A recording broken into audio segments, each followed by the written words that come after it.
Hi everyone, আজকে আমি রান্না করব মসুর ডাল।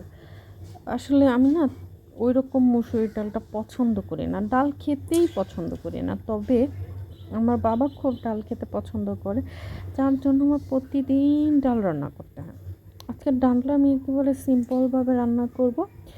ডালটাকে ধুয়ে তারপর চুলায় দিয়ে দিলাম হলুদ, মরিচ, লবণ সব কিছু একসাথে দিয়ে আমি চুলায় গরম করা রান্না করার জন্য বসিয়ে দিলাম।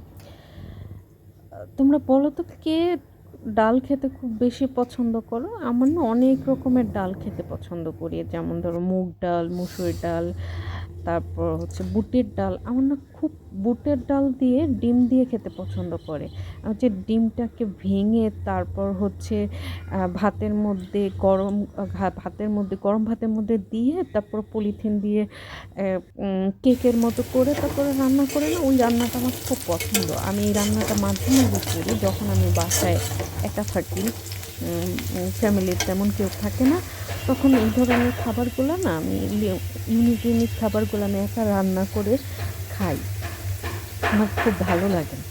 তো আজকের ডালটা আমি সিম্পলই রান্না করলাম, জাস্ট হলুদ মরিচ দিয়ে বসায় দিয়ে এখন বাগার দিয়ে নিচ্ছি। জাস্ট পেঁয়াজটা একটু ভেজে বাগার দিয়ে নেব। সিম্পলভাবেই রান্না করতে পছন্দ করি।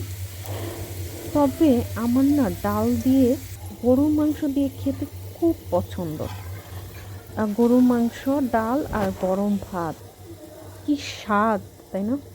অনেক স্বাদ হয় গরুর মাংস দিয়ে রান্না করলে। বাই বাই এভরিওয়ান, অন্য সময় কথা বলবো।